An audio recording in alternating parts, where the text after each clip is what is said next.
Well, thank you everybody for coming. I'm Ted Gutsche. I'm at Lancaster University in England, but also a visiting professor of Heidt, Magnus University in Lithuania, which unfortunately has become much more noticeable these days in the news. So our hearts kind of go out to not just people, I think, dealing with conflict there, but the conflicts that are going on across the world that media just aren't, and politicians just aren't talking about. It's everywhere. And so I think just wanted to mention that. This is a book launch for the Future of the Presidency, Journalism and Democracy After Trump, a project that we brought together pretty quickly among some great scholars. And my hope today is not to talk very much, but to try and weave between the individuals who are with us and really hope that we can have some interesting conversation about politics, journalism, and notions of democracy, whatever they may be to us.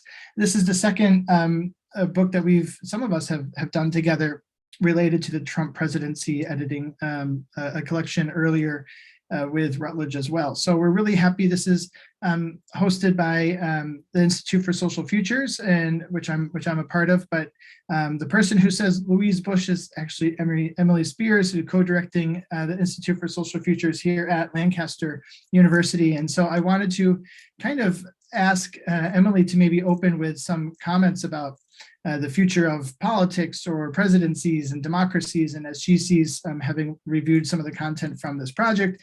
And then I will move in through the different authors, and I'd ask each of you to do a quick introduction of yourself, so at least people are hearing your voice more than mine, which was not made for television or radio. So Emily, with that, maybe you could give us some remarks on social futures, futurology, and kind of maybe some of the ideas related to politics that could start a tone and tenor for what we're talking about today. Oh, well, that's not a small ask, but I will do my very best, Ted. So first of all, I'll just introduce myself, Emily Spiers, or Spiers. If you're American or German, it tends to be pronounced as Spiers. But I am, as Ted said, the current director of the Institute for Social Futures, a flagship, we like to think, research institute at Lancaster University. We are by nature interdisciplinary, and what we as an institute try to do is set a research agenda that puts the social and the human back into the heart of how futures are conceptualized, shaped, practiced, thought about. It is a sort of a commonplace of the research that we do at the Institute that futures all too often get shaped and unfolded through mechanisms of either economics, technological development, sort of scientific extrapolative kind of models, and the point that we make is that is no longer good enough, and probably hasn't been good enough for a very long time in terms of us achieving the kinds of futures that are actually going to allow humanity and non-human species and the planet as a whole to thrive. So that's broadly what we do. And Ted is a very welcome new theme leader at the Institute. And he brings, I think, an interest in our environmental futures, but with a particular political and journalistic kind of expertise or spin that allows us to join him in thinking about the ways in which the material world and the discursive world intersect and interweave and play off each other, resonate, exist in tension with each other. And I work, or have worked in the past, very much in the realm of the discursive, so the emphasis on the kind of the media, the narrative. I'm a literary historian, and I think about, and a linguist, and I think about the ways in which stories essentially form the heart of futures thinking and practice. all of the kind of anticipatory narratives around what futures might be are in essence storytelling. And Wendell Bell talks about the future as essentially being a storytelling task. So while I was thinking about what to say to kind of give a tenor and tone to this event, to use Ted's words, I was thinking about the overlap perhaps between the kind of political journalistic media discourse that your book really sort of sets out to explore in the era of Trump, American politics, the futures of democracy. And I was drawn to this idea of what is the storytelling task at the heart of the futures of governance. What kind of stories have been told and could possibly be told about the possible futures of democracy, possible futures of governance. This is a maelstrom of competing narratives that this field that you're delving into in this book, and obviously you're part of long-standing collaborations, some of you. So I was thinking about how the storyteller actually how that functions in my world and in the world of your own research field and fields and explored in this book. And it got me thinking about models of messengers and journalists, I suppose, media pundits throughout time. And I was thinking about how those human beings, those characters, thinking about how, again, we putting human beings and the social and the cultural back into the very heart of futures and how we think about futures.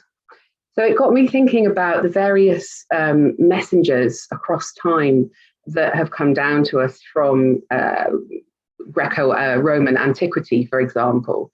And it brought to mind the very earliest messengers that we know about, those who were tasked with traveling great distances to take really important messages, the outcomes of which meant life or death, war or peace. So I was thinking of Phidippides, the legendary Greek runner who notoriously ran to marathon from Athens to announce the victory of the Greeks over the Persians. And Phidippides died quite famously after that long journey. So important was the message that was delivered. There's the famous saying, isn't there, of don't kill the messenger, which some people think was first expressed as long ago as 442 BC by Sophocles.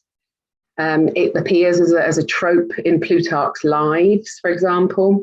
It was sort of rumoured to be very much a practice of Sparta, that if you took a message that was not to the like of your recipient, you risked losing your life as a messenger. So I started to think through what it means to be a living, breathing human being involved in the important messages of news, of journalism, of engaging in the contemporary field of talking about politics and politicians and leaders in contemporary media discourse. And it strikes me that there's still similar sort of grave consequences at stake for being involved in that world. And it brought to mind the number of threats and lawsuits that various journalists and media commentators were exposed to during the office of Donald Trump. And of course, I think we can't not think about the tragic data that we're getting from Ukraine at the moment. And since the initial conflict between Russia and Ukraine, I think at least 13 journalists, either Ukrainian or international journalists, have lost their lives in the process of trying to speak truth to power, to create to get to the information and the data that will make a difference in this maelstrom of conflicting narratives and stories about what is empirically, objectively true and what can be known in a period of conflict. So I was thinking about how important that human person is in that whole this whole kind of discursive realm of political discourse, and how important those individuals who seek to find the nub of truth in a sort of a sea of what is essentially different stories that people are telling about how the world is at the moment, what is true, what is not, what does truth mean. So it strikes me that this book is incredibly important for this particular moment, but it has always been important. This has always been important, but I think the war in Ukraine, the legacy of Donald Trump, the era of post-truth fake news means that the kinds of interventions that this book is making are all the more important. And I welcome you all to this book launch today. Congratulate you all on this brilliant publication, and really very, very pleased to be able to post it as the Institute for Social Futures, and really looking forward to hearing your thoughts in the rest of today's event. I'll stop there. Well, thanks so much, Emily. Really important. And I apologize. We have another guest, which is my Schnauzer, Stella, which whoever named her, she's a rescue dog. Whoever named her must have just yelled Stella a lot of the time. So please forgive me. I should shut my door. But thank you, Emily, for that. Yes, it's a very important moment for us to talk about these issues. And I think our first speaker, David Altheide, is focusing on one of the real major issues I think that came from the Trump era, and that is going to have future ramifications and populist rhetoric, but and also a lot of what we're experiencing now, and that is the notion of fear, and something that he has really been and is an expert on. And so I'm really honored to have David, you speak with us today, and I will bow to your presence on the stage and let you do a brief introduction and give us your conversation. And thank you so much for being here. Thank you, Ted. And it's really a privilege to have been included in this collection. And I appreciate the opportunity to contribute to, I think, another volume trying to basically get a handle on some of the stories that Emily has alluded to that we're talking about with the future. Journalism is very basic, but I always go back to one of my favorite philosophers' statements about journalism, Frank Zappa, who argued that most rock journalism is people who can't write, interviewing people who can't talk for people who can't read. And I hope that we can go a little bit beyond that in this case. What I want to do in just a few minutes is give a very quick overview of the argument that I was trying to make in this chapter. And by the way, I just received my copy yesterday, so it was terrific. It looks very good. Nice work on the production and everything. There's 3 or 4 main points that I try to make in this, and one of them is a point that Ted makes very clear in his introduction, and that is the importance of context. And I basically argue that the context for understanding Trump involves not only the media, that I'll talk a bit more about here, but also a history of journalism in the United States, in particular, television journalism, and the use and promotion of fear as an entertainment motive to attract audiences, to grab their attention in order to heighten ratings, which was critical in the commercial context of American television. And so that led to, depending how you count it, 30 to 40 plus years of highly sensationalized reports about crime, drugs, often focusing on minorities, deviance of all sorts, and the limitations of control agencies to try to protect American citizens. Politicians played on this very much over the years for their own policies. But one of the things this did is this discourse of fear, this pervasive sense that fear and danger were everywhere, not only encouraged American audiences to basically believe that their lives were greatly threatened and that the generation they were living in, the era they were living in, was one of the most dangerous in history, even in the world, which by any standards is beyond the bizarre, especially for most middle class, upper middle class Americans throughout these decades. But what this did is it gave rise to the politics of fear, which enabled politicians to basically build very much on this foundation and to promote all kinds of draconian policies, heavy prison terms, and the like.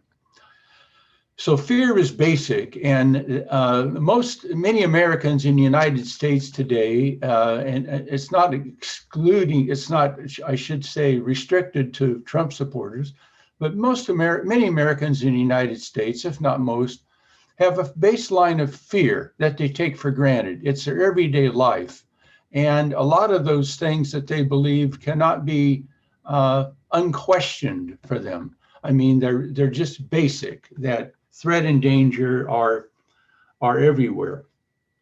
Another thing that mattered very much is with this in more entertainment-oriented media was the rise of digital media, the most recent thing, not only the internet, but digital media, which enable messages to be instantaneous, personal, and visual.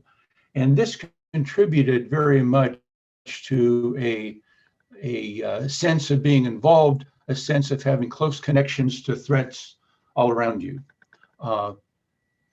That popular culture, the celebration of celebrity, which of course what Donald Trump was, this gave rise very much to this cult of personality that he rode and took a great deal of pleasure and benefit from, and that he used this kind of attention-based politics that one of my colleagues referred to,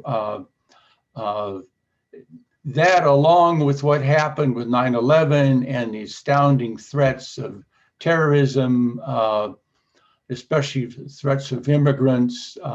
One of our members today is Professor Ronald Krellenstone, who wrote a very fine book on terrorism and how this has been promoted in media. All of this context of fear and celebrity enabled Donald Trump to basically rise to the occasion, build on a lot of racist notions, and really basically propelled himself into a candidacy, which he then used more attention-based politics to deride opponents, to ridicule government programs as not working, that our whole institutional order was failing.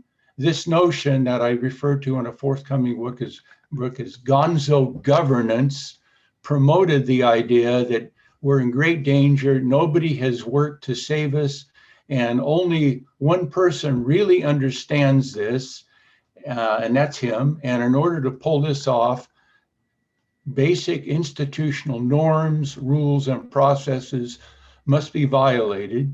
And if they aren't violated, it's only because of the corrupt people that are trying to basically maintain them. So this use of fear, the media, along with this rising process of people becoming more oriented to communication, what I call media logic, they become accustomed to the grammar, the syntax, the formats of how you put out entertaining, conflict-ridden messages, and in turn, audiences acquire a sense of how you're to respond to this.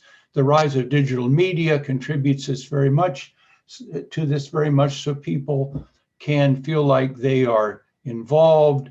They know how to operate with networks. They know how to retweet things. They know how to stay very much connected.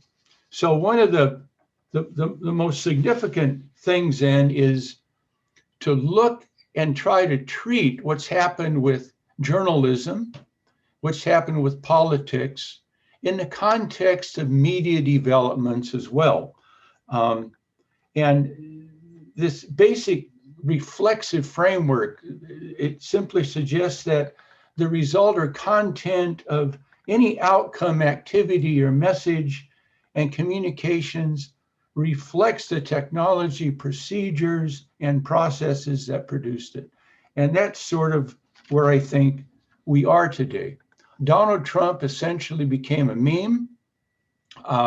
He stood for things. People could contribute their own meanings to who he was and what kind of salvation he was bringing to the country. And in turn, they could very much participate in this. And this had some amazing consequences.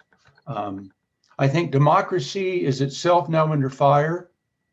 The consequences have been unprecedented, both nationally, as many states now work to get rid of and change election laws, to enact repressive efforts against women's rights, to restrict state election boards' activities, to even ban books in some of the public schools, and basically to really cramp down on everything that was regarded as ideologically unsound. Internationally, we've seen the effects of this in terms of encouraging right-wing autocrats to promote their activities, to actually mimic the term of fake news for things that they did not agree with, and to promote what people have now referred to as illegal liberal democracy, which is basically democracy without human rights, which becomes a real threat to separate those two. And the consequences, I think, we're feeling now throughout the world. I think ultimately what we're left with is that we've had then this generated wedge of media fear that has taken on a life of its own. It's become much stronger as people rely more on messages that are personal, instantaneous, and visual. In the United States, there's its own fear-generating network. It's called Fox News, that Donald Trump actually referred directly and indirectly as being sort of his own press outlet in order to carry some of his ideas. Some of the spokespersons on Fox News, their videos supporting Russia are now actually being shown in Russia, questioning the United States and NATO policies about Ukraine.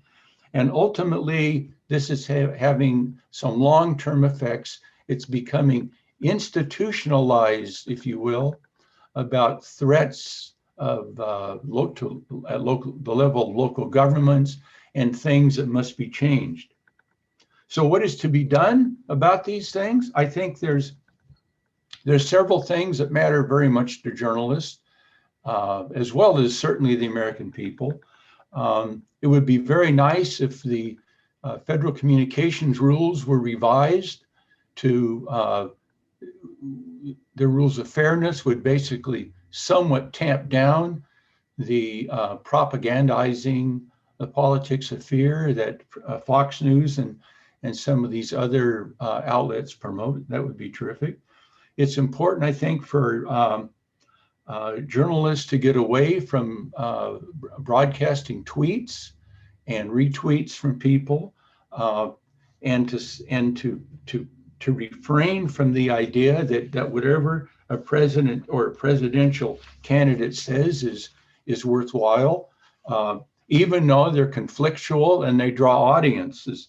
You got to remember when Donald Trump ran for presidency in 2016, he received estimated 3 times the coverage of opponents just because of many of the negative things that he was saying. The CEO of CBS said Trump's presidency, quote, "It may not be good for America, but it's damn good for CBS." CNN's president said, "We put him on because you never knew what he was going to say," unquote. These things brought in audiences, and we need to be aware of some of those consequences. I think journalists need to continue to work with social scientists and others who can reflect and make some of these suggestions. We've been talking about the change in what I term the post-journalism era more than 30 years ago, and none of this was paid attention to about the role of entertainment and how people were orchestrating events in order to promote many of their same ideas. Finally, I think we've got to continue to promote media literacy, and that we must continue to tell our students and anyone who would listen that beware of the politics of fear, learn about it, but above all, to not be afraid and to not react strongly to perceived threats that can have dire consequences. Thanks. Well, thanks so much, David. I'm wondering, I've taken lots of notes and maybe a couple questions here too, and I'm wondering if we could hear from Stephen next, because I think part of there's a really clear connection in some of the use of populism and rhetoric from a presidential standpoint that might work. And then maybe we could invite some questions from, if you have questions maybe in the chat, or if you want to let me know, I can certainly defer. But I think it would be interesting to go to Stephen now and kind of hear from, the three of you, what connections there might be between there. So Stephen, I'm going to hand it over to you if you want to do a quick introduction and give us some of your thoughts. Sure. Thanks, Ted. I'm Stephen Heidt. I'm at California State University, Northridge. My research is focused primarily on 2 things. One is the American presidency, and the other is the U.S. foreign policy. And so my first book was about both American presidency, conduct the U.S. foreign policy since 1945. What I'm going to talk about today is in the domain of populist presidential rhetoric and sort of futures, but I'm going to talk about it in sort of roundabout way, and it actually dovetails very nicely with what David was talking about.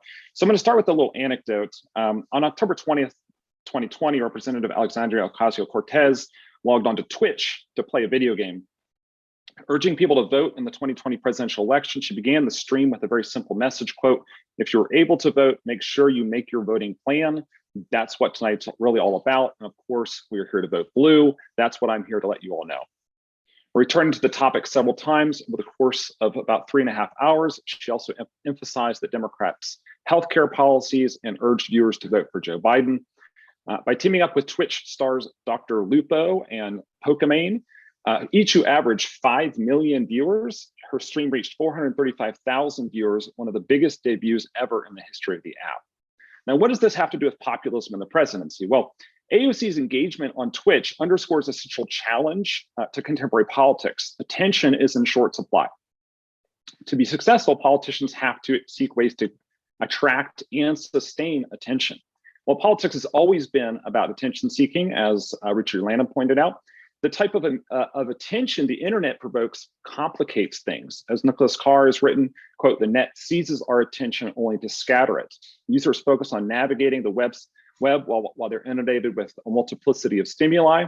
And embedded in this technology, attention scattering provides audiences with partial fragmented information that comes in a blast. It comes a lot and very quickly. And in essence, my argument is that audiences see much, but they ponder little. And so today I want to focus on this lack of attention, because inattention, the information glut generated by digital life and the digital platforms that scatter our attention, have altered and continue to alter political communication. Scholars of political rhetoric typically focus on identifying the type of influence political leaders, especially presidents, have on public attitudes, legislation, and political culture. And while the methods have shifted over time, the underlying assumption that political rhetoric carries specific identifiable types of political influence continues to reign supreme. But I contend the framework is no longer sustainable for two reasons.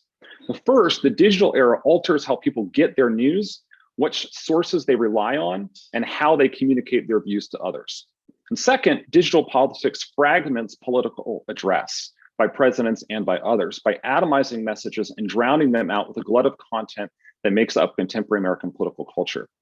And so two approaches have attempted to address this. The first claims presidential speech has little impact on voter attitudes and policy debates because ubiquitous chatter, waves of disinformation, and cascades of confusing, causing misdirection have displaced deliberative rhetoric. Trump disrupted that one. The second counters that politicians now seek ubiquitous forms of communication that makes a president a highly visible and nearly constant presence in political and non-political arenas. Both of these approaches agree that fragmentation of messages results in presidential discourse that does not energize citizens, but rather numbs them so that they might be more engaged, but engaged in a sort of numb capacity where they're not really considering and deeply pondering political issues. Donald Trump disrupts these approaches, though. Donald Trump reveals the ways that the digital era alters how audiences get their news and from where, but he also exposes the consequences of a media environment that fragments and drowns out presidential address. Cognizant of the limits of political speech in such an environment, scholars have doubled down on unraveling the persuasive capacity of Trump's discourse by cataloging how he defined the people, as a populist does, and racialized and gendered patterns, identifying the various personas present in his rhetoric, explaining how he channeled affect and emotion, and much more. But amplifying rather than contesting the fractured logic of influence that typifies the genre, these accounts assume presidential success continues to be a feature of individual persuasive capacities, and that the office holder is the obvious, if not sole, object of inquiry. I'll offer an alternative. The Trump campaign signaled the rise of an era of what I call attention politics, which is why this dovetails very nicely with what David was talking about. From cradle to grave, his campaign was modeled on his campaign modeled his approach to politics, public culture, and the presidency on the logic of the attention economy.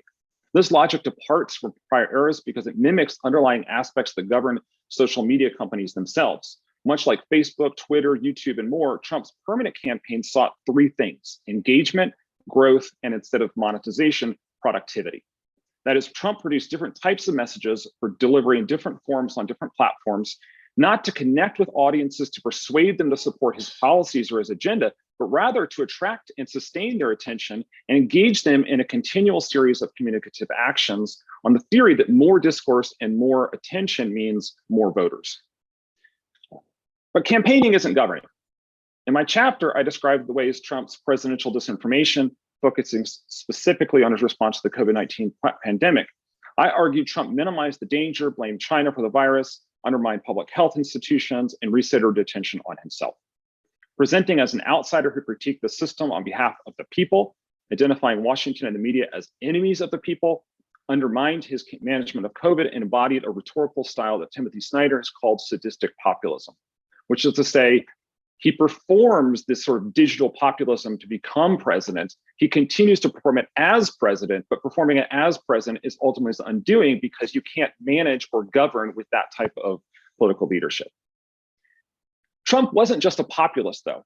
He was also the first to master the fast twitch attention gathering techniques endemic to digital mediums embodied in the elements of attention politics. And so today I'm basically going to outline the 6 basic contours of attention politics, because this is where I think the future of US populist presidential rhetoric is headed, if not French, but yeah, I'm not gonna talk about French.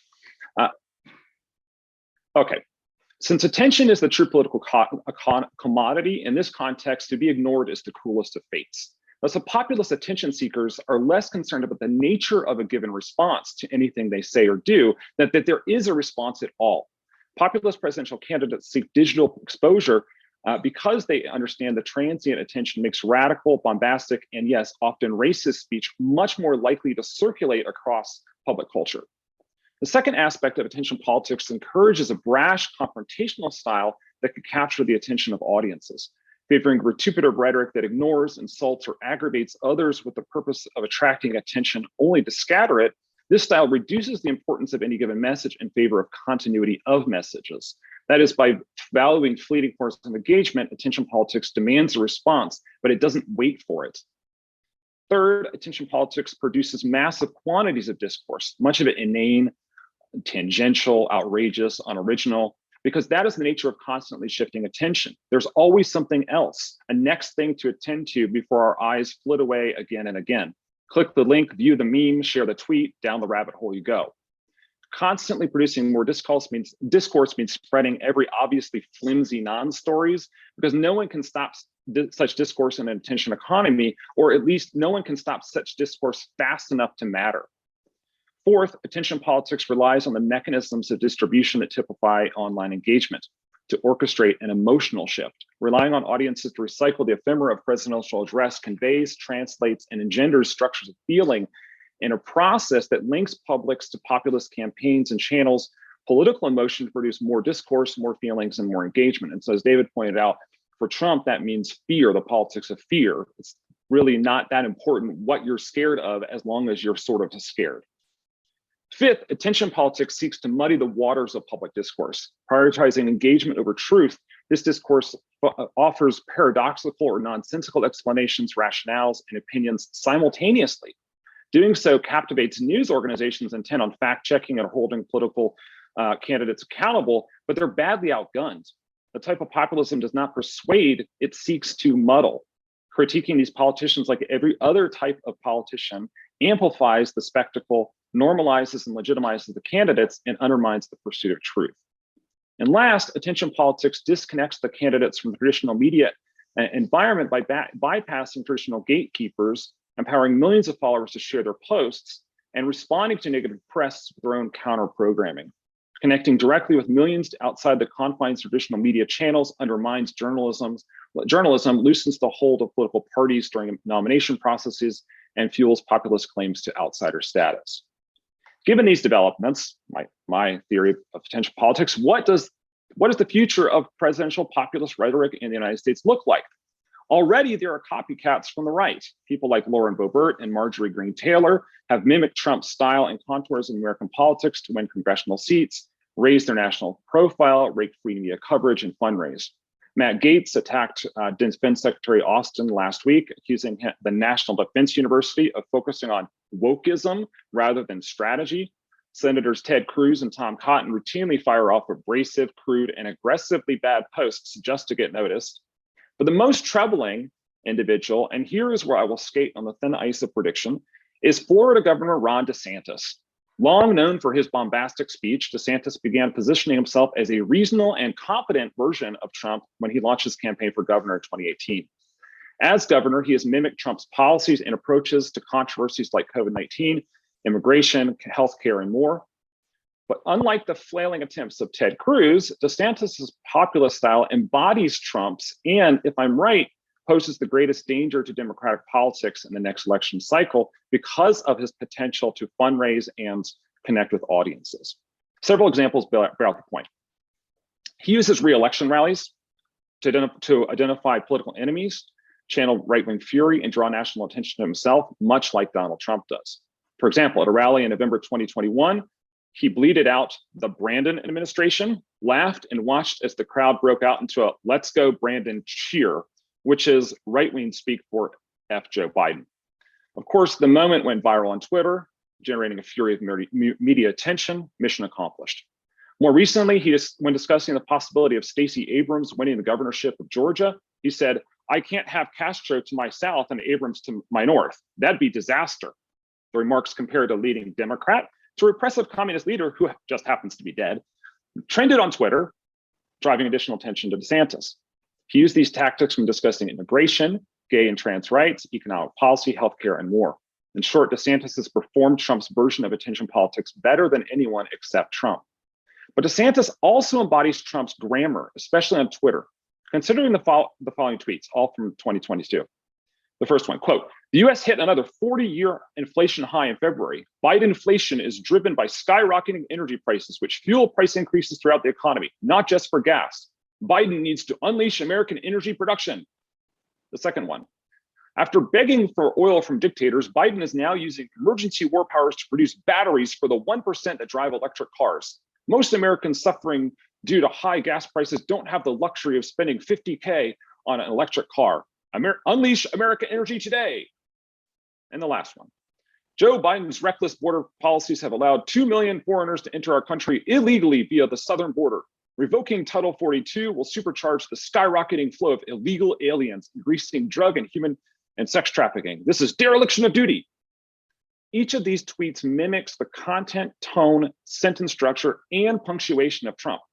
In the first tweet, he invents the term Bidenflation. He probably didn't invent it, he probably got it from somewhere, smashing together his declared political enemy with the one dominant economic problem that's gripping the nation, rendering Biden the unmistakable scapegoat for the pain at the pump and beyond. Noting the 40-year timeline marks Biden as uniquely dangerous and different. And the final flourish not only sounds like Trump, but it ends with the trademark exclamation point. The second tweet depicts Biden as hapless, first begging for oil from bad guys, then abusing his power to help a small minority of Americans. Like Trump, the content and grammar offer a short burst of information before a demand, unleash American energy, and the trademark exclamation point. The final tweet is similarly prototypical. Biden is reckless. His recklessness has caused millions to cross the southern border, and he's about to supercharge things, all of which make America unsafe. Dereliction and exclamation point. By scaffolding Trump's unique rhetorical style onto pre-existing forms of political polarization, DeSantis has not only embraced attention politics as a populist, he has demonstrated a mastery of it. Nuanced policy discussions have been rendered down to meaningless statements or obscure references to law. Presidential discourse premised on what can generate attention and travel farther online is very bad for democracy and the country because it displaces civil discourse and political deliberation while normalizing authoritarian and demagogic forms of governance. The combination of bombastic, outrageous speech, a politics of emotion from the right, and the quantity of discourse produced in the attention economy has fueled the collapse of norms like civility, collegiality, and conciliation with grave consequences. But it has also undermined the traditional ways journalists have pushed back against such outrageous politicians, because unlike in other eras, when good journalism could impact public views about political scandals, more journalism in the current era just adds to the cacophony of already overwhelming digital media. Perhaps most troubling, populist candidates have shown a complete inability to govern. When the chapter in my book launched today demonstrates Trump's failure to manage the COVID-19 debacle, none of the would-bes I mentioned previously fared better. Attention politics may be the future of political campaigns and presidential rhetoric, but it will embolden candidates unqualified for the act of governing, something we should take heed as COVID, the crisis in Ukraine, and global warming expands and accelerates, because all of that points to the real cost of a political system premised on engagement rather than deliberation. And that's where I stop. Wow, thanks, Stephen. For those part of this, I wonder if anybody else has the same sort of thoughts from these initial conversations that journalism is just the perfect place for populism to rise. I mean, the first 4 of the 6 attention politics criteria, from loving confrontation and conflict to emotion to shifting of attention to the distribution, that's basically how journalism functions and what it's bet on. And certainly David's work on fear and discussions of conflict. Certainly journalism is the perfect place for populism. And we'll get into a couple of the specific issues that some of these authors have talked to, starting with immigration here with Hannah in a second. But it makes me wonder at this point if they go hand in hand, certainly populism. And one of the things I think, Stephen, you and I have always talked about is if populism is traditionally or must be right-wing, or how populism is or isn't discussed in academia and scholarship as being also something that benefits the left. I mean, I'm a Bible Follett progressive, so I don't necessarily recognize Democrats as being absent of some of these things. And so I think that these discussions are very complicated, and I know we have a lot to discuss here still, but I wondered if anyone had any questions or comments at this point, and maybe we had space for one of them before we move to Hannah and talk about some of the things that are also interesting, which are local politics and how some of these topics are discussed. Do we want to address a question or two now, or should we keep moving forward and see what emerges?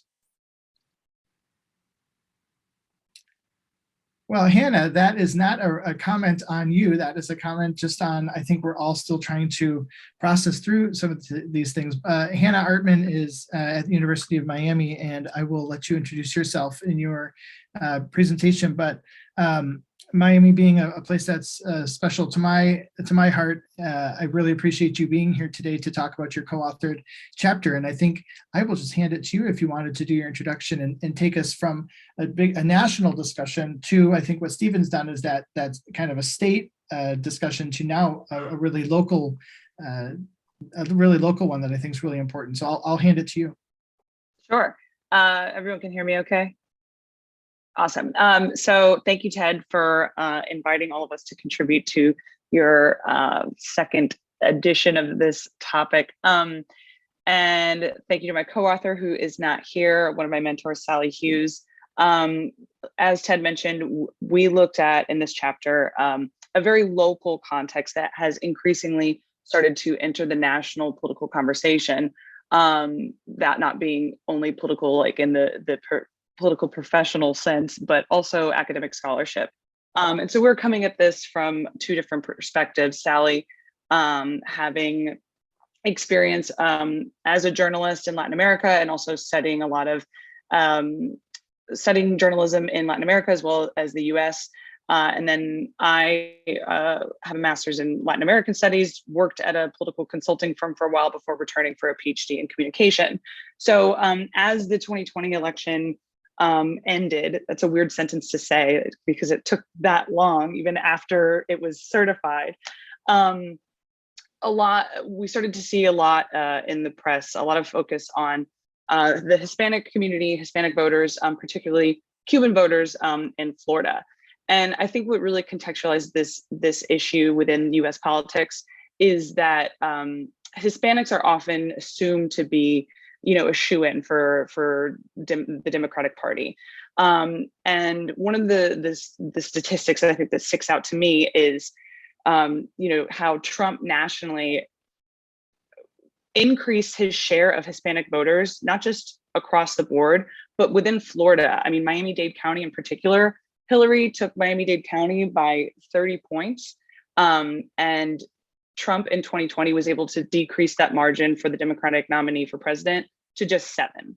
And so clearly there is a lot happening within these communities that it relates to, what Stephen was talking about with fragmentation and these notions of fear, as David was talking about, because then we sort to see a lot of narratives focused on how Cuban voters in particular are targeted by right-wing campaigns, extreme right-wing politicians to appeal to this sort of cultural history based in communism and propaganda that really attempts to equate and paint Democrats as socialists. So Sally and I wanted to look more into this through a qualitative constructivist lens. So we conducted focus groups with Cuban origin voters last year throughout the spring, obviously pre-vaccination, so they were all taking place on Zoom. And we focused really on 2 central questions, trying to kind of uncover how these ethnic and cultural groups in particular formed their electoral decisions and based off of a lot of the information they're receiving. So where were they getting their news and information, and how did they sort of arrive at their decision to whom to vote for or who not to vote for? And then both of those major questions are then situated into a larger inquiry, I guess, into how those map into cultural identities, if at all. So basically, through these focus groups, we came away with an understanding of how Cuban origin voters largely did not act in ways that were being talked about in the press. So it's kind of easy to paint this picture of, well, it's easy to sway Cuban voters because they have that history, and they can really be primed and appealed through like this very extreme type of messaging. But particularly with the Cuban origin Trump voters, even in our methods, even in trying to recruit some participants, we found a lot of difficulty because there is such now this polarization, the political polarization goes beyond electoral politics and really has, as we've talked about already, transcended into media and also academia. So we have, we're trying to reach out to people and, they reject terms, unsurprisingly, like Latinx. They reject terms like Latino, Latina, Hispanic, Cuban even, and prefer to be viewed as Americans. And so as we shift the political conversation from, okay, well, Hispanics are not a monolith, that also is reflected in how we think about these smaller national origin groups too. Conducting a study focused on Cuban origin voters proved to be very difficult with those who sort of fell more to the right wing of the spectrum. But we also saw that too with the Cuban origin Biden voters. It should be noted that most of the Cuban origin Biden voters were mostly second generation, but we did try to have a diversity of age, gender, profession. But I think it sort of reflected it sort of naturally fell out to how the electorate on those two different sides are formed naturally. So there is an acknowledgement of these discourses as they relate to their individual cultural history or shared cultural experiences. However, it's on the side of the Biden Cuban origin voters, it's more of a rejection. They saw it almost as irony. They acknowledge the power of these type of messages, but they also laugh it off in a way. I recall one focus group participant in particular saying, how is it that these individuals who escaped communism and escaped all of this type of authoritarian policies and rhetoric are going to then, I think the exact phrase was like cozy up with someone who loves Russia. And this was before the current state we are in now. So you see on both sides this acknowledgement of the rhetoric that is meant to appeal to Cuban origin voters, but really the major findings, at least from my opinion, are that these groups they form their identities and therefore their electoral decisions based off of their diverse experiences as Americans and not necessarily immigrant groups. And I think, the more that in consulting world, we say political professionals, that's what they call themselves. But the more that the political professional field continues to engage, right, and not actually inform or deliberate these groups on basis of presumed concepts or even values related to their identities, the further we are going to sort of push these sides apart or, further draw that line in the sand. So in the future, we do want to look at the participants and others as audiences as well. The chapter that Sally and I wrote for this volume focuses on their electoral decisions. So these participants as voters, but we also have data and there's probably lots of opportunity to look at their reactions and interpretations as audience members. And then for myself personally, I'm starting to get more into disinformation, the possibility of looking into transnational disinformation networks. And I'd like to just make one last comment, again, sort of related to the methodology and things that we found that also speak to and are reflected in our larger findings. So, and it came to my mind when Stephen was talking about fragmentation.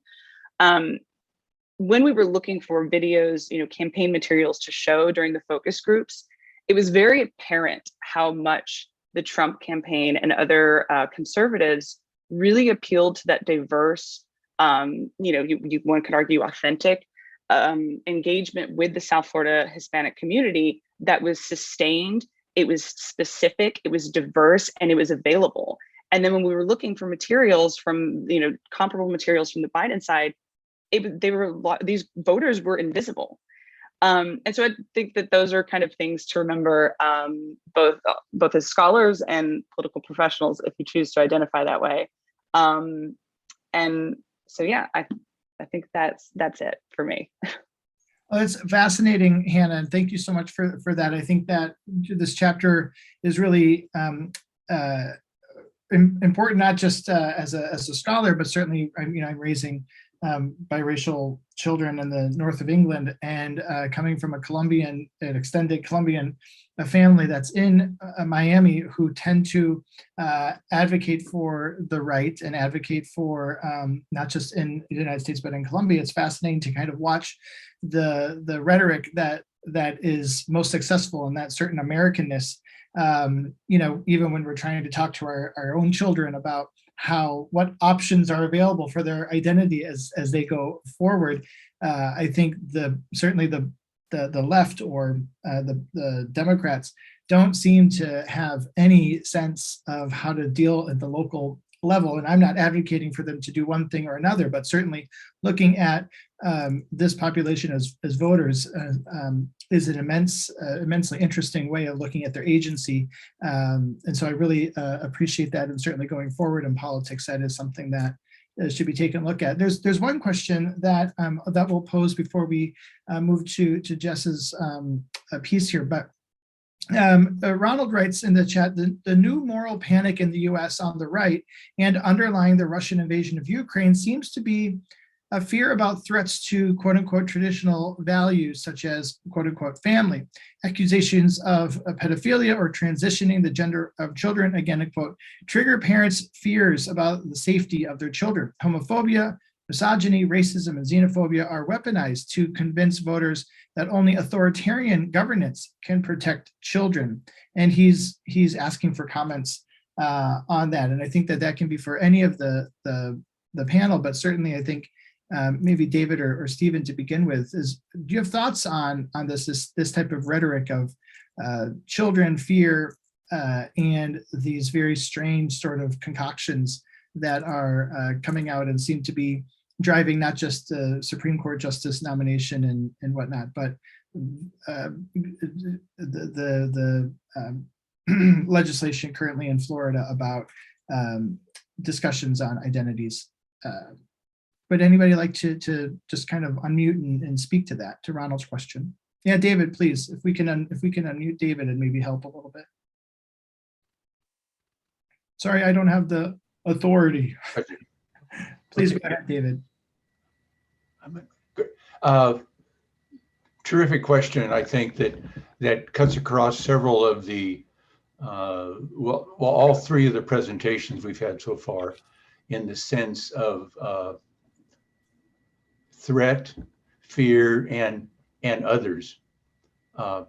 Children have long been the ultimate edge foundation for mobilizing your side against the other, and to suggest that the other is the threat to children, fill in the blanks who the other is puts you several steps ahead in the race.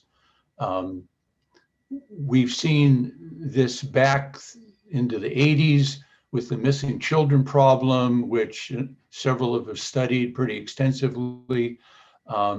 We see it now with QAnon and their claims about pedophilia is one of the basic values and behaviors of most political leaders, on the left, presumably.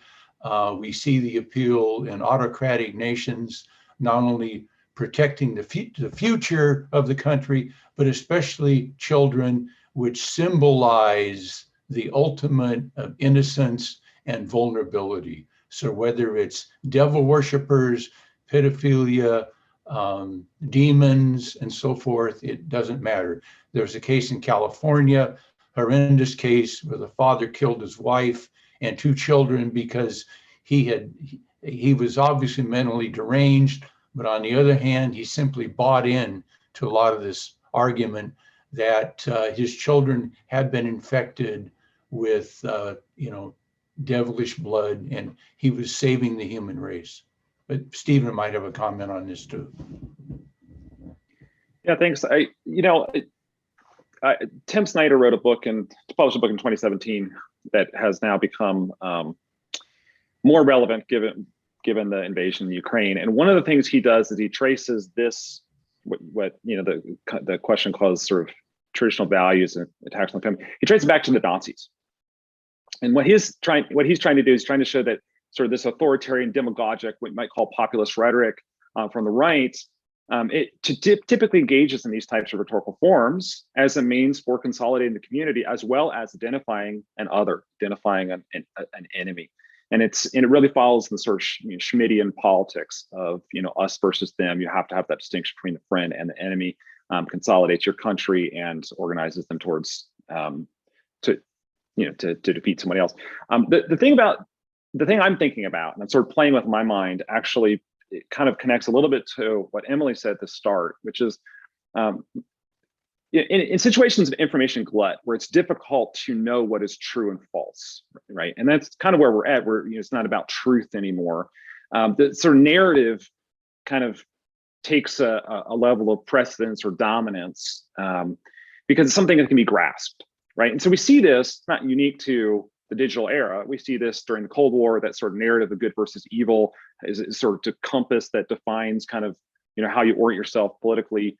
And it certainly, I think it happens in Nazi Germany. It's happened in Russia. There's Tim Snyder's book is chock full of examples of this very rhetorical form being enacted in public performances in Russia in 2010, 2013, or sort of these traveling minstrel shows that are funded by the Russian government to enact these types of things, and constantly identifying Barack Obama in racialized terms as the demon that is corrupting Russian children, among other things, right? And so with in an American political context, QAnon, it just literally makes no sense. I mean, it's literally somebody just like put something on the internet and it just happened, right? But if you take it from the perspective of this sort of narrative, right, this political narrative that provides some sort of organizing sensibility to the people who are particularly concerned with these things, then it makes a certain level of sense. And I think that's one of the real consequences of a polarized political system that is not up to the task of processing lots of information to determining questions like truth. So it's a great question. I don't know how you fix it, but it seems to be happening in a variety of places. Well, I'm desperately tearing apart my office looking for the trading cards that were handed out and sold during the first Persian Gulf War that showed Iraqi POWs and that had Colin Powell, and I have them here, and I'm going to write a book one day. I may just stop writing journal articles altogether because they just drive me insane, and I don't care about Reviewer 2. I want to say what I want to say, right? And damn the rest of it. But I think that's a really fascinating question. I mean, I have all these artifacts from 20 years or longer, including from the Women's Auxiliary of the Veterans of Foreign Wars that were handed out for free, where children were doing affective and cognitive learning about American quote unquote history. I think that children really, children are our future. I mean, I don't know how many other people had that in. Jess, we should write that book together, and damn our Reviewer 2.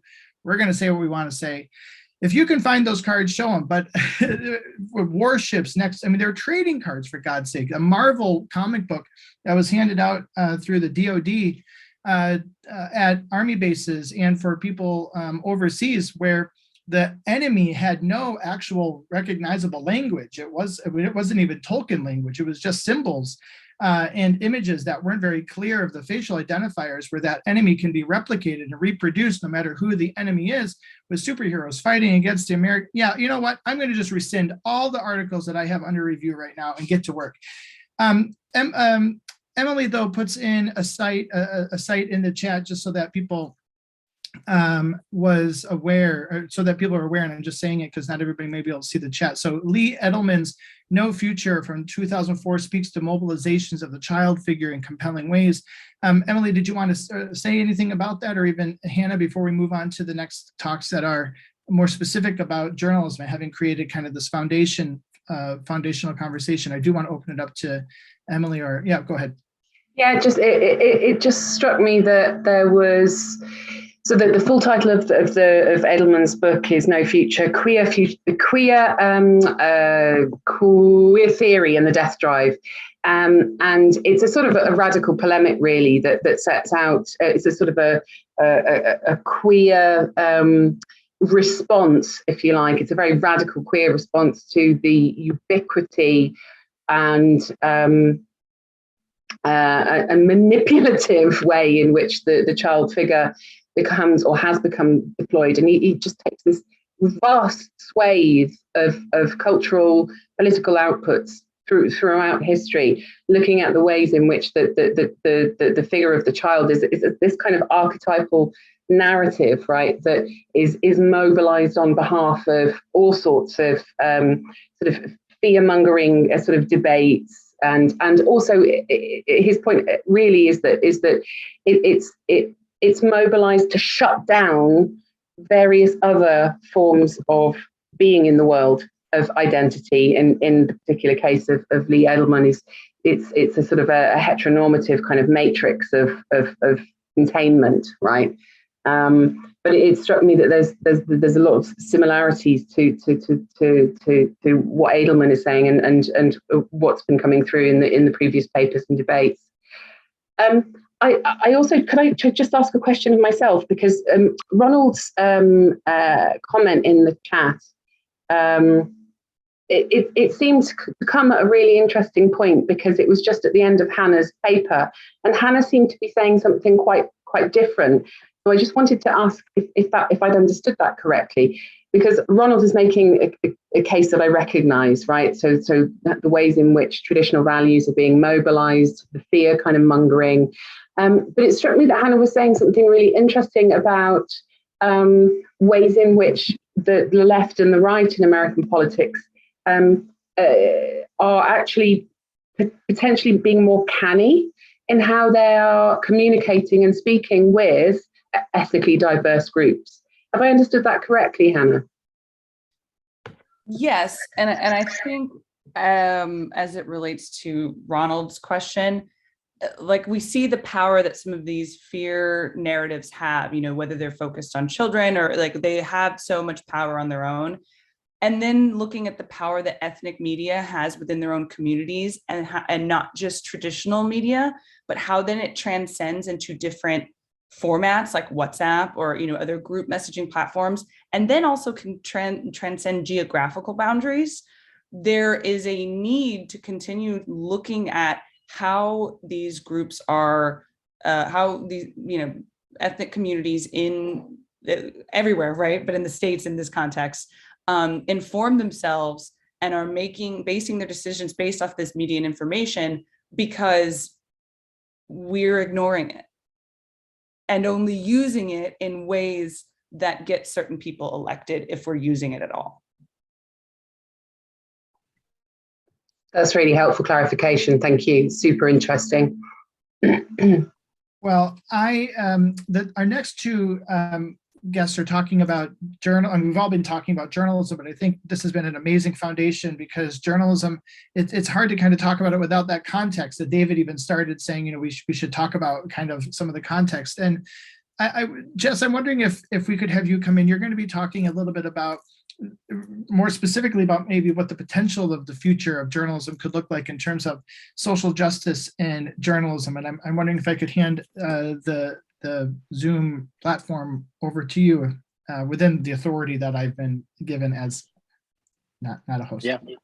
Yeah. Thanks for having me. You should be able to share your screen just fine. I've checked with the settings, and you should be able to share your screen, Jess. Yeah. Cool. Thank you. I might be the only one who did a PowerPoint. So yeah, I'm Jesse Benn. I'm a PhD candidate at UW-Madison. I'm working on my disc, which actually lines up a lot with the Institute. I'm looking at sort of the imagined socialist utopias. So very much sort of futuristic and ties in with that. And so today, I'm going to be talking about my chapter. Thanks to Ted for putting this together. And thanks to my co-author, and I mean that in the truest sense of the word, Jeff Tischhauser, who I think is still lurking here in the audience. So yeah, I did want to say really quickly to was it Ronald? I think Ronald's point. I think one of the big differences, and this ties into my presentation a bit, because I think those moral panics maybe have been around for a while, but there wasn't this really organized institutional backing for them, which conservative media and conservative institutions have really provided now. So I think it's maybe gone more mainstream in a certain way. Yeah, so I just want to throw that in here. But to the presentation, really what I'm looking at and what we argue in this paper is about teaching political journalism after Trump.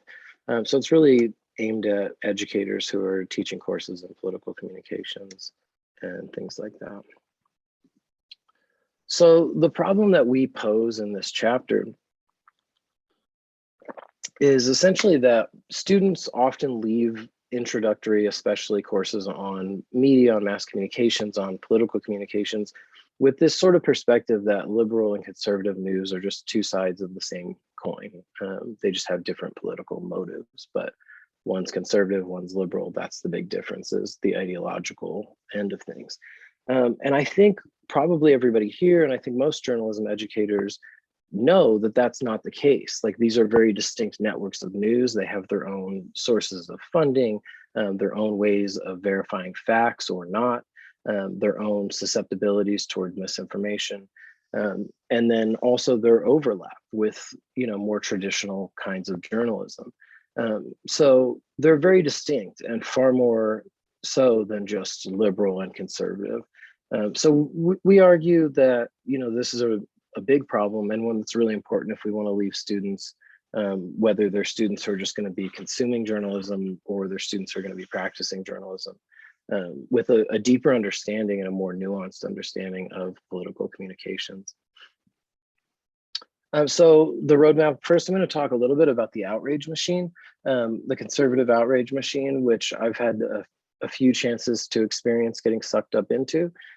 The politics of fear and a lot of the things my other presenters have been talking about today really line up with my experiences. So I have kind of a short, almost autoethnographic take that I'll bring you all with me to get a feel of what the outrage machine feels like. After that, we're going to back up a little bit and talk about sort of the roots of conservative media, which me and Jeff argue is really important to understanding what we see today. And then we've got a couple of principles for teaching political journalism and a couple example prompts for students. So in 2016, I wrote this article for the Huffington Post. There was an incident or an episode of violence at a Trump rally where I think somebody got hit with a bottle and a few other things. And what I saw after that was, especially in my sort of, you know, left-ish circle of things, was this sort of blanket condemnation of these actions that really dismissed them essentially as irrational and absolutely, you know, out of line. And so I wrote this article, which really is engaging in that dialogue and offering some more nuance behind the logic behind this, you know, violence that took place. And that brought me into, I think this was my first trip into the conservative outrage machine, as I'm calling it here. So we go from my article to conservative media, and you can see here how it starts to get decontextualized and then put into this more outrageous context. So on the top left, that's just a picture I took of a Hannity segment. On the article, I think he spends like 1 minute and 12 seconds on it. He gives the headline and like 2 quotes from it and his own, you know, outrage over it. And that's it. So no nuance, no real, you know, understanding or effort to understand the article. And then the other headlines, you can see, you know, it moves from what I talked about, which was the logic behind this violence. And it moves that to now I'm urging violent protest. I'm advocating for liberal violence against Trump and his supporters. So what I wrote quickly gets taken out of context and put into this much more outrageous context in conservative media. At the same time, it gets So this is 2016, and 2016, if you'll remember, it was a much different media environment. Twitter, Reddit, a lot of the internet server providers hadn't deplatformed a whole lot of white supremacists and people like that. So it was a very different environment then. And every time that I got brought into sort of this conservative outrage, it would also end up in these very white supremacist circles. David Duke, of course, is former leader of the KKK. And then on the left is the Daily Stormer, which was just an overt white supremacist website. And I kind of became one of their favorite targets for a little while. All of that together leads to just a deluge of threats, of harassment. These are 4 pictures. As I looked through these, I think it was like 160 pictures, like screenshots. And I didn't save anywhere near all of them. I saved a fraction of them. So it was literally like thousands of tweets. My message requests on Facebook had, hundreds of messages. So just this deluge of harassment. And not just, memes that, put my child in a gas chamber, but also actual threats of violence, doxing, people sharing my address. This one in the bottom right of your screen, I think was a bot, and it would just post my address again and again and again in replies to tweets. So along with the conservative outrage comes this really personal outrage that I think, I don't remember, David maybe talked about sort of that personal edge of things that digital media brought on. So that's a huge part of the environment now. And then I thought, super ironically, my article eventually made it into these couple months later and a year later for one of them.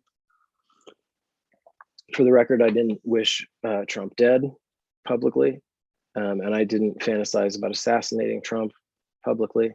In either of so my article is nowhere near encouraging people to assassinate Trump, but it went all the way from what I wrote through this sort of outrage machine and wound up on these lists where I'm accused of advocating Trump's assassination.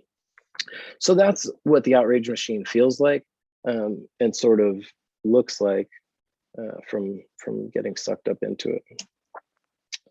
Now, backing up a little bit and going to those roots of conservative media, I loved this political cartoon, Rush Limbaugh survived by his 4 offspring: fear, paranoia, rage, and misinformation. And I think that sums up the conservative media sphere, huge parts of it, very well. But me and Jeff go back a little bit further, and we sort of put these roots of conservative outrage into think tanks. In the 1970s, these advocacy tanks, these ideologically based think tanks, really started to emerge, and they were often founded and funded by these, conservative elites, and they were founded with the intention of challenging the sort of liberal knowledge being produced, or so-called liberal knowledge being produced in universities. So it was really meant to push back on that, and at the same time really removed itself from a lot of the scientific norms that the academy tries to live by. After that, talk radio, Fox News, all these things emerged in the 80s and 90s. And the Republican Revolution, which was the takeover of Congress in 1994. I think it was the first time Republicans held the House for like 50 some odd years. So we start to see that Carnival Barker style of politics really come into shape with your Gingriches and your Rush Limbaughs. And then after that, the 2000s and on, we've just seen an absolute acceleration of all these things as they've really come into form through digital media and through these really powerful networks of media and knowledge production like Fox News, like Breitbart, and really that whole ecosystem. So a couple tips and principles on teaching political journalism. After Trump first reviewing that context of the rise of conservative media in the last half century, it's a distinct part of the conservative media sphere. And so we think it's really important to focus on. And then a whole list here, I won't go through all of them, but the big idea is to highlight the ways conservative media is distinct from traditional media and from other forms of news production. So looking at the ways it's funded, the news gathering practices, and things like that are key. And then third, focus on making comparisons between conservative and traditional media. And we'd say the same thing between traditional media and liberal media, but that's not our focus. So instead of talking about liberal media versus conservative media, we think it's more effective to sort of think of things in that Venn diagram sense of traditional media in the middle, and then looking at where does conservative media overlap with that Venn diagram, where does it diverge from it, and then the same with liberal media. And we think that gives a much more helpful comparison for students, and it gives them a better chance to leave that course understanding how news is produced differently in liberal and conservative media compared to traditional media. And then just really quickly, conservative media has been having a field day with critical race theory, especially when we were writing this. And so prompts for students and some things that you might ask if you were using that for a current example are things like, does conservative media use expert sources on this, or are they going to bloggers and pundits? Tracing where that outrage began, and in this case, how it made its way to the White House.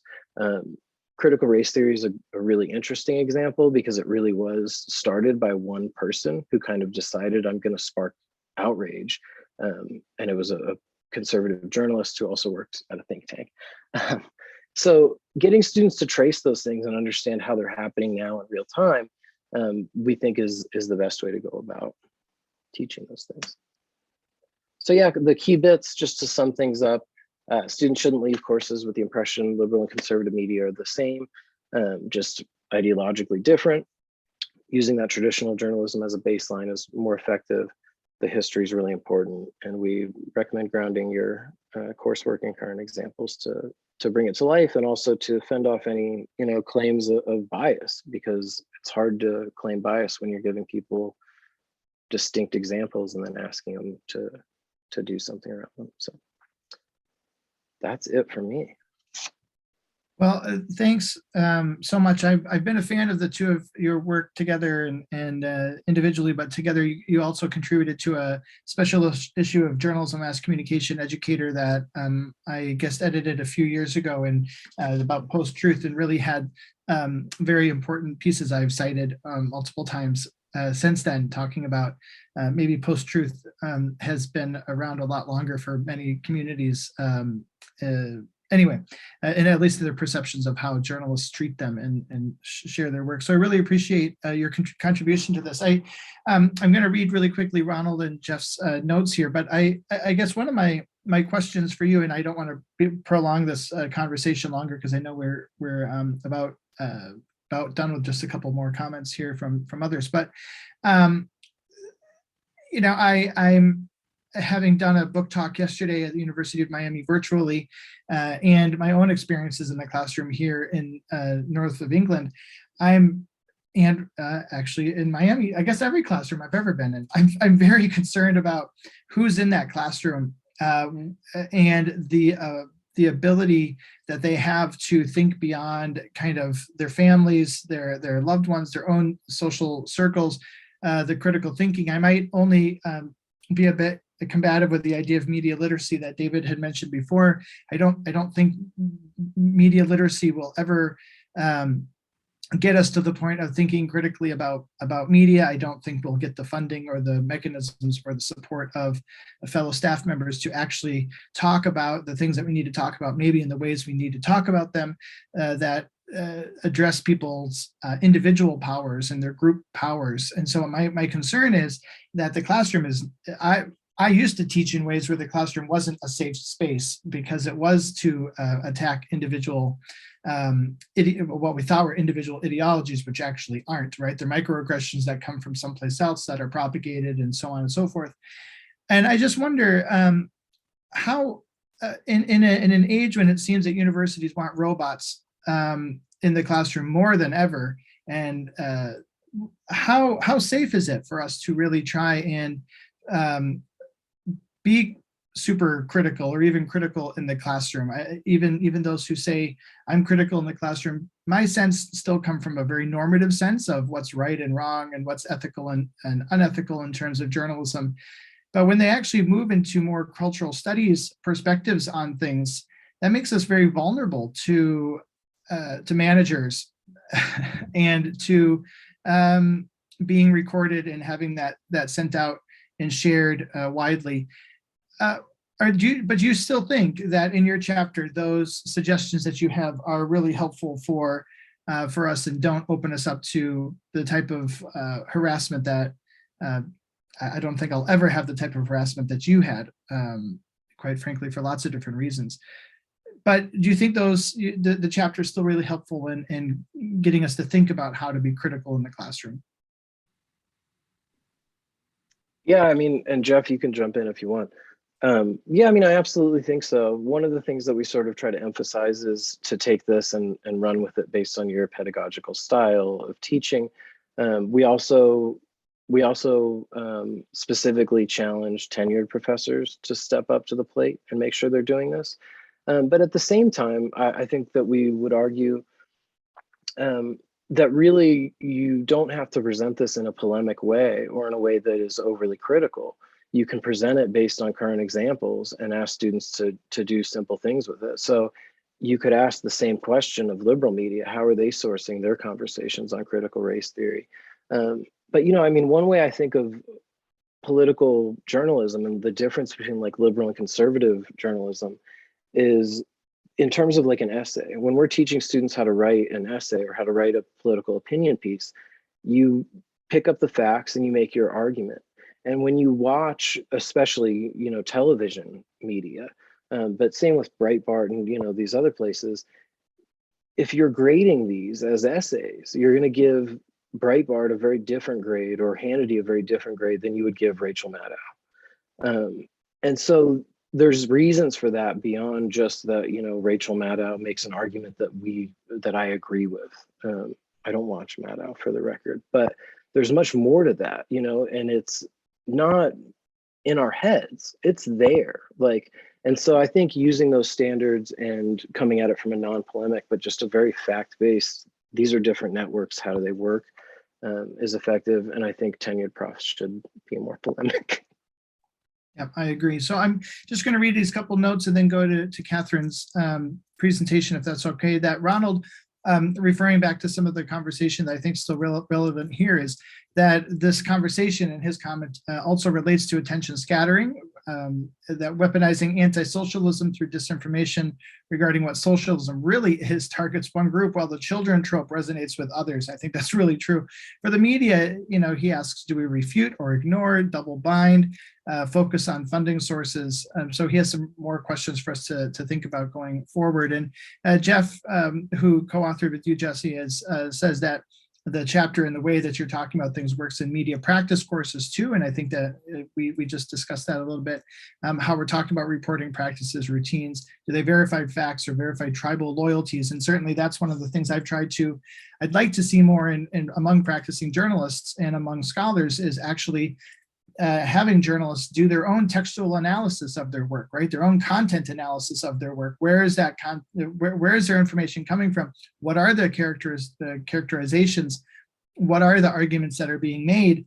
And really trying to make a real bridge between scholarship and practice by instituting maybe not just an annual report from a nonprofit news organization that may do these things and list their sources or identify their sources, but everyday, even local journalists. And that's one of the things that Katherine, I think, talks about is how journalists could or may change going forward, and talks about, is there a possibility for such a thing as anti-racist journalism? And her chapter comes alongside one by Perry Parks that's talking about doing no or little harm journalism. But I really like to end our conversation. We're going to have final comments by Prashanth Bhat, who's talking about some of his takes on what we're doing here. But Katherine's piece is really important, I think, to me at this stage, particularly in the north of England, where we don't really talk about race. It's about lots of different things. And I think that that's purposeful, that the one thing we don't talk about is race. We talk about lots of other forms of identity, lots of other forms of conflict, and I think they're all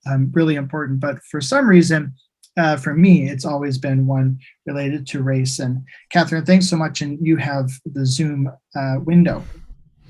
Yeah, thanks, Ted. It's nice to meet you kind of in person after these two books. Good morning, everybody. Good evening, good afternoon, depending on where you are. I'm still drinking coffee in California. I've been thinking a lot about this conversations that we've been having so far this morning in terms of another thing I've been thinking about, which isn't in this chapter, which is the idea of nostalgia and white nostalgia and how that's propelling and cultivating and disseminating a lot of maybe possibly what we're talking about here. So that's maybe a conversation for another time. I'm an associate professor in communication at Cal State East Bay. My background is in journalism. I spent about 25 years as a journalist. Most of it was with the Canadian Press News Agency as a print. We were doing digital before there was digital. We were banging out the leads and doing radio updates and all of that kind of stuff before video came along. So I've had the opportunity, when I went back to graduate school and then later on in this second career, to sort of really think about this in a theory and practice kind of way. And so I'm looking forward to reading all of these chapters. So yeah, is anti-racist journalism possible? I mean, for me as a Canadian living in the US, everything's about race here. Everything's about, the ways in which race has structured social life here. So what would it look like as a different model for journalism if we thought about journalism as trying to be actively anti-racist? Is that possible in the mainstream? And one of the things that my chapter takes up is political economy. Like, what would that look like in terms of ownership, in terms of news deserts increasingly, where there's wide swaths of the country where there's no real local journalism going on. What would it look like in terms of the pressures of declining revenue in mainstream news and declining staff, and in newsrooms that are still largely white? They're getting better, but they're still, in the United States and Canada, not all that diverse as compared to the population. So I'm also contemplating, though, in addition to the political economy aspect, the news routines, the journalism norms, and their impact on white supremacy, which I believe is baked into mainstream news. I believe that white supremacy is baked into the norms and practices. Most of us here know at least the broad brush history of North American news and its development of objectivity and the other norms and practices that happen in order to get the news out there on a minute-to-minute, daily, hourly, weekly basis. So when it comes to breaking news, the issues that become salient and the news routines, as I said, I think tend to be constructed in whiteness. And I've been thinking about this a lot as someone who lives in the United States. The examples that I use in the chapter are numerous, but a couple of them are, for example, the trust in police that the news media have and other institutions of power. Even though police violence against people of color has become much more widely covered, thanks to, for example, Black Lives Matter and other activism. I also talk about the Atlanta spa shootings that happened in 2021 when I was writing this chapter. How those victims of those shootings were talked about. I also talk about the use of terms like the China virus, which was a very Trumpian term, talking about the China virus, and during the pandemic, Anthony Fauci and others, credible scientists, talked about wet markets, for example, in China, that produced a narrative of people of Asian and Asian American descent, frankly, as unclean, right? So substitutes for of the ideas of Chineseness for disease. And I know that for those of you who are in the communication field, Kent Ono, who was the president of, I think, National Communication Association, wrote an article about this, talking about, the long history of Asian people who live in Asia as being portrayed as vectors of disease. And so the context for what has happened in the pandemic, and in, for example, the Atlanta spa shootings, really has a long history with the representation and portrayal of Asians and Asian Americans as unclean, right? And so this, to me, are examples of how white supremacy and whiteness are baked into norms and practices like objectivity.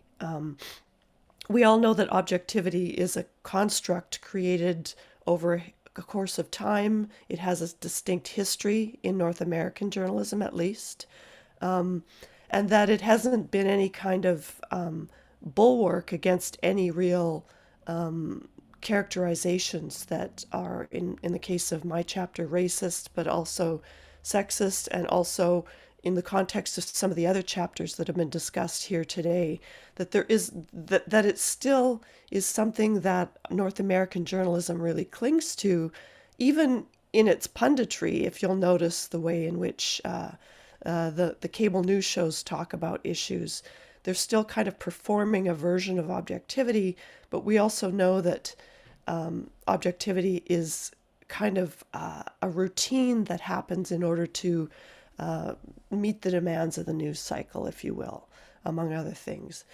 So I've been on the front lines of reporting and editing breaking news as a wire service journalist for quite a number of years. And, the actual practices that happen, things like, and those of you who've worked in news will know this, the boilerplate background that exists, on a computer, or in a file that everyone has access to that gets slammed into the story, the running leads that are used to top this background, the stock images. We've had a lot of discussion lately about stock images that don't even match up with the actual story.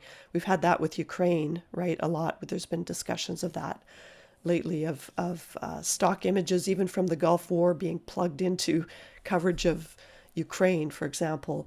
And then there's that stable of news contacts that we journalists return to again and again, which replicate the same narratives, the same biases, if you will, the same voices being used over and over again, all of which I'm trying to argue are steeped in whiteness and white supremacy.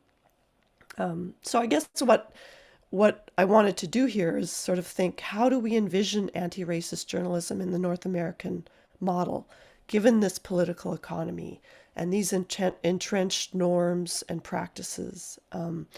So I don't know. I'd be interested to know what you all think. The chapter that I wrote is kind of a meditation, and it's not very optimistic. But there are possibilities in terms of. There's a project that some of you might be familiar with called Media Reparations 2070.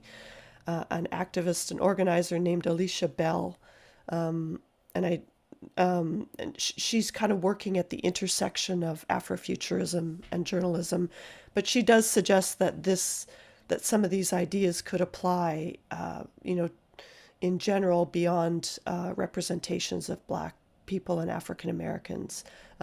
So she's saying, what would it look like if we had a media system where Black people were able to create and control the distribution of our own stories, their own stories? What would it look like if Black people had an abundance of Black-led news organizations serving their communities? What if their stories were told by journalists who understand and who are part of their communities? So part of the trouble with being a minoritized person in a mainstream newsroom is you are both called upon to be the expert on your community, but you are also seen as having some kind of bias when you want to report on that community, right? So it's a double bind. She says, what would it look like for Black people to create new narratives that humanize our communities rather than dehumanize us? These are all kind of open-ended questions. What would it look like if media policies ensured that Black communities had equitable ownership and control of local and national media outlets? And then from my own perspective, how can those of us who've been part of the white supremacist structure of media play a role in helping to foster structural change? And I no longer work in mainstream news, but might it look like defining and naming racism as such if we still work in the media? And to we've all read a lot about how actually naming racism still has consequences for the media practitioner who does it, right? We know that that people who have done so, that people who have people like Nicole Hannah-Jones, but others as well, who have actually named racism, have tended to either lose their jobs or take a lot of blowback, such like Jesse has incurred, in the outrage machine.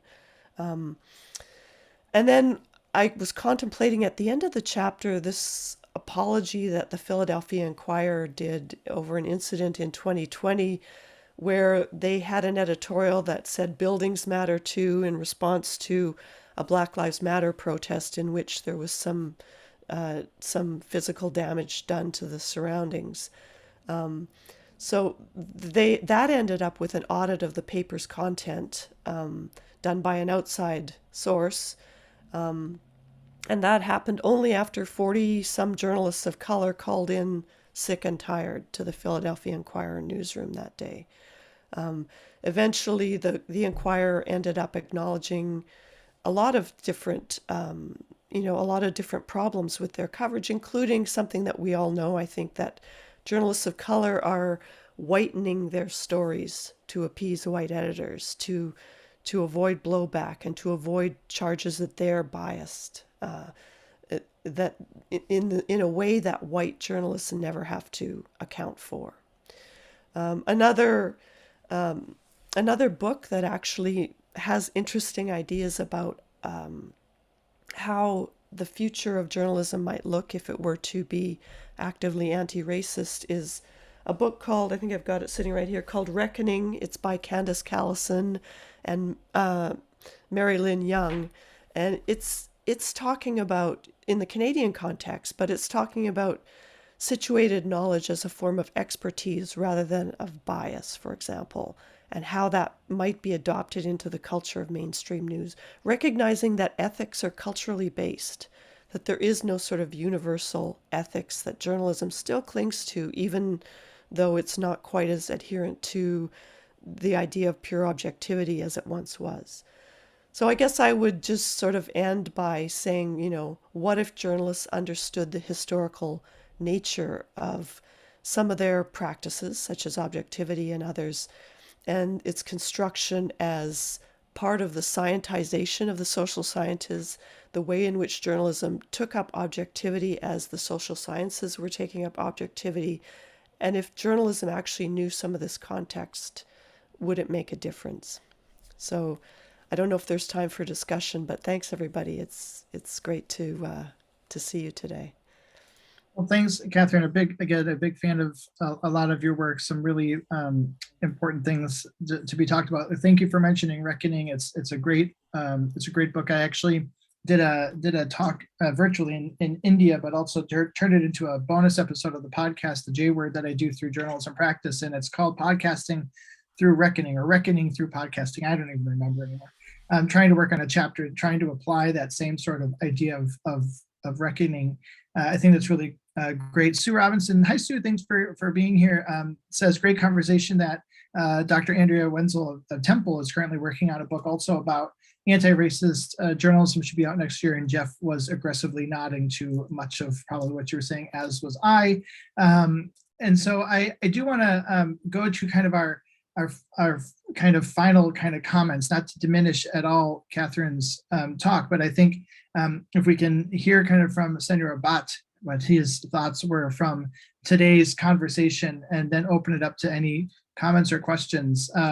But Katherine, we should also reach out and have some more conversation one-on-one, because I think that there are lots of great things to be done, particularly about the future of journalism through what you're looking at. But I will hand over this for kind of some final thoughts. And the question that I posed was based upon the conversation we were going to have today and the potentials. And I agree with Katherine that I'm often not seen as the most optimistic in my presentations of things. It is with great hope and passion but it also is with a lot of concern. I put a note in here that the most recent notifications from the New York Times have been released about social media behaviors of the staff is that they shouldn't be commenting on things where the journalists are trying to cover a story objectively. And I'm not commenting on whether that's a good social media policy or not, but it is certainly a shock to my system that word continues to be used. Makes you wonder who actually wrote that shit. Anyway, Senator Bhat, please, where are we in the future? Are we after Trump? Where are we with journalism? And then we'll open it up to kind of some thoughts. Thank you so much, Ted, and hi everyone. I'm not going to say good morning or good evening because I know we're all in different time zones. It's wonderful to see all of you. I've read the book. I've got a copy of the book. I've read many chapters, and they were enlightening. It's a big question to ask, whether we are after Trump, because in many ways Trump, more than an individual, represents a set of ideas. And those set of ideas are not just, of course, we're talking about it in the context of American democracy, but I come from India, and I, of course, live in the US. And so I cannot ever stop having a comparative lens at everything that I read, because obviously, I grew up in India and I see what's going on there. So Trumpism as a set of ideas has global parallels. I mean, whether you see how Erdogan is conducting himself in Turkey, or Volker Petri in Germany, or Modi in India, or and so there are parallels with the way in which Trump deals with media, and of course there are some differences in the media contexts of those countries, and some are more restricted as opposed to others, but the way in which Trump deals with media and interacts with media, whether it's mainstream media or the digital media, has global parallels. So the real question, I think, is, are we after Trumpism? And unfortunately, the answer is no, because Trumpism has outlived Trump presidency. And what does Trumpism really represent? It is a sort of visceral hate for the mainstream media, and we see that quite a bit in both in his own rhetoric, but also in the attacks on the press at several places, whether it's during the campaign or afterwards. That's number one. Number two is this notion of alternativeness, right? The alternative facts, alternative media, alternative social platforms, alternative ways of thinking. That is something that we see a lot with Trumpism. And three, there's general distrust of institutions, whether it's the judiciary, whether it's the Congress, whether it's whether it's science and scientific institutions, or whether it's global institutions like the United Nations. General distrust of these institutions, and I'm sure Stephen would definitely add to it that these are all classical sort of characteristics of populist rhetoric and populist behavior that we see across the world. And that's something that we see continuing even after Trump presidency. So, and those sort of, those type of communications or those type of expressions are visible in right-wing media. I mean, if we do a content analysis of articles in Breitbart or Daily Caller or Fox News or Newsmax, we see that quite a bit, that some of the same type of communication patterns are certainly visible in those media platforms, which are widely read by conservatives. So definitely Trumpism is definitely outliving the Trump presidency. So that's definitely something that we see. The second is, of course, as I mentioned, this is part of the global trend. We're seeing the Trump's interaction with press is part of the global trend, whether the attack on the press. And at the same time, we must remember that the mainstream media is so important for populist project. They cannot succeed without the mainstream media. They definitely need the mainstream media as a vehicle to carry their message to a wider section of the people. So I think what's at play is dual strategy here. On one end, they want to attack the mainstream media, and on the other end, communicate in a way that mainstream media cannot ignore, or mainstream media, provides a coverage view. And this strategy really is something that we see everywhere, and most populists use it. They understand the vulnerabilities of mainstream media. They know that mainstream media is under economic pressure. They need ratings. They need clicks and metrics and things like that. So obviously the populist rhetoric lends itself to that kind of coverage. The second is they also seem to want to push the mainstream media to cover them more favorably, by constantly attacking them and accusing them of bias. That's something they're constantly doing to force them to cover them favorably. And I think that's something also is something we're witnessing. So this sort of a dual strategy, right? When attacking the press, at the same time you need them for your populist project. And that's something that we're seeing quite a bit. The other trend we are seeing is the attack on social platforms. And that's something that my chapter talks about as well. The attack on what they call as big tech, right? And these attacks, or rhetorical attacks, are similar to their attacks on mainstream media. This accusation that mainstream platforms have a liberal bias, or that they're pursuing a liberal agenda, is something that we're seeing quite a bit. And at the same time, we're seeing a parallel rise of alternative social platforms, like, whether it's Gab or BitChute, or, whether it's Meevee and Parler and things like that, which are, again, sort of further fragmenting the social platforms and communication online. And that's another thing that we're seeing quite a bit.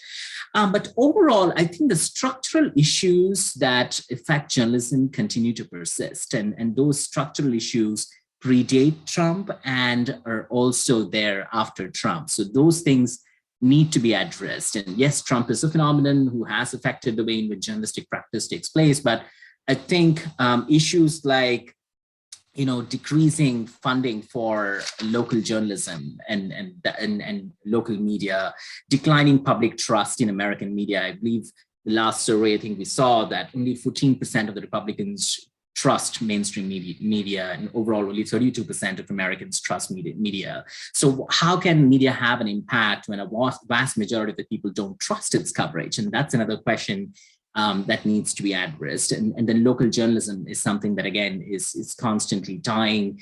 Revenue supporting American journalism has declined more than 1/3 since 2006. And then we're seeing blurring lines between news reporting and entertainment. And we're seeing more of infotainment in news coverage.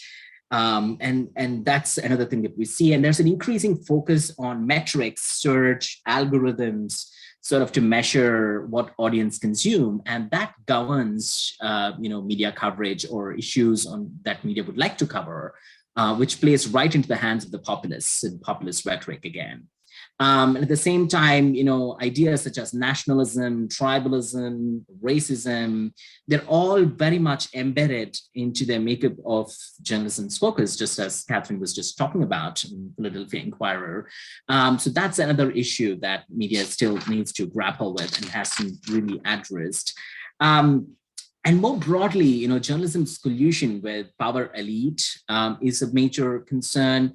And racist tendencies in storytelling, those are also major concerns. So these are all structural issues that have not been addressed, and they predate Trump, and they're there after Trump as well. And I think they are very much central to restoring media's credibility. And they're very much central to restoring public faith in journalism and journalistic practice. And I think that I think is a major question, and that I think is a major sort of introspection that needs to happen both within journalistic practice and as well as journalism academia, and also how we design our curriculum in schools and train future journalists. And I think in there lies the answer to whether we're after Trump or not, because so long as we don't address the elephant in the room, that is these structural issues, Trumps and Modis and Erdogans will continue to persist. They're happy that this kind of situation prevails, which really aids their growth. and sustenance. And I think if we do not address those issues, I think we're just setting them up for the future success. Wow, thanks so much. I can't rally enough around the idea of the power elite. I don't know why we don't talk about that anymore. I think I do know why we don't talk about that anymore, but we'll leave that for another conversation. I know our time is over here in a few minutes, but our colleague also did his chapter on deplatforming Trump, and so really grateful for having that into the project. In our last few minutes together, I'm wondering if there are any questions or comments that we can put to our guests. I really appreciate everybody hanging on for so long, but I think that this becomes something we can use in classrooms and something we can use with journalists and with other scholars. And I really am thankful to the Institute for Social Futures for giving us this platform, and for Louise, and first of all, for Louise, who isn't here with us today. She helped put together a lot of the back end, as she does so much for the Institute, and so we have to thank Louise for that. I don't know if she'll watch the 2 hours to get to that point, but I'll make sure to know that we thanked her, and to Emily. But are there any final comments or questions that we want to put forth together? And if not, that's fine too. I hope that the reason I spend a lot of this time doing this type of work isn't to necessarily help my H index, because God knows that doesn't go anywhere, but it is to try and help build some relationships between people to help each other's scholarships. But Stephen, you unmuted. I wondered if you had something. Yeah, I listened to the whole thing. It's super interesting, the whole talk, but I realize that I just kind of want to resist a little bit of the fatalism that I feel, and I know some of us feel. There's this lovely book by Paul Staub called Intellectual Populism, was published in 2020. And I was thinking of this because as we're talking about this, I'm thinking about populism. It's like the brand of populism we have right now is mainly right-wing. It's very radical. It has really toxic effects. But Paul Staub traces, I think it's 4 case studies that demonstrate what he calls intellectual populism. And it's really populism from the left. And it's a type of populism that is advancing real ideas, right, about how to structure society, about capitalism, about fundamental changes to the United States political and economic structure. And Booker T. Washington's one of the case studies. And so, if I look for optimism, right, I want to have some in my soul. Right?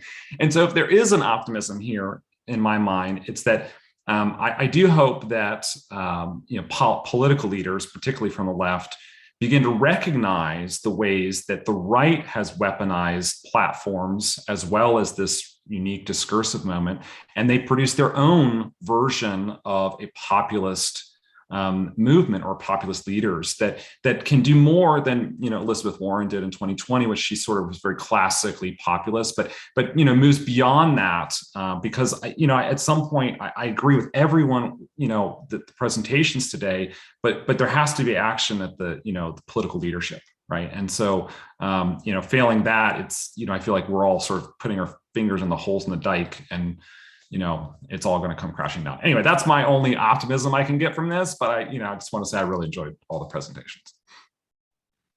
Thanks, Stephen. Jeff says, I think you're seeing some of that energy in the labor movement in the U.S., the small but energetic labor movement in the U.S. So that's interesting. Emily, yeah, please. Just following on from Stephen's sort of plea for to resist fatalism, in Futures research and practice, one of the things that we use as a node of sort of almost performatively getting one out of the kind of malaise of everything's going to hell in a handcart is the idea of identifying seeds. So future seeds, right? So the act of actively looking for the kinds of practice that you want to see developing and increasing, focusing on those micro stories, those kind of case studies, and telling stories about them, and through that process of identification, discussion about what it is that we value about this particular practice that we see as being, the way we want things to go. It galvanizes kind of comment, discussion, and a sort of a shared vision. So using that idea of seeds, that's a lovely organic imagery, I think, is a really useful way to to just combat that fatalism and that kind of all-consuming, homogenizing sense that it's all doomed. So yeah, seeds of the futures of journalism, I think is a good way to think about it. Well, that could be our next book. And Emily was kind enough not to mention her own recently co-edited book, The Rutledge Handbook of Social Futures. So those who are interested in that and getting on board with some of those ideas, that's a co-edited book that just came out. So, but thanks. I love the idea of future seeds. That's really great.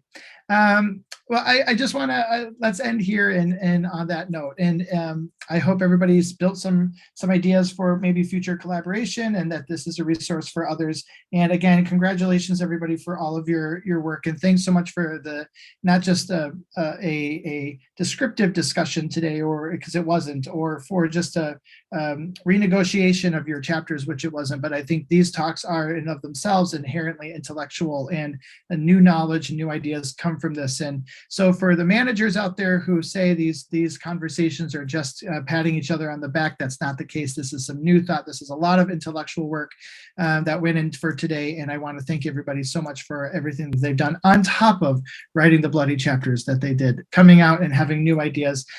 Thanks so much, everybody. And I will try and share this once the video is processed and we can see where it takes us. But thank you, everybody, so much. And I hope you have a good rest of the morning, day, and afternoon.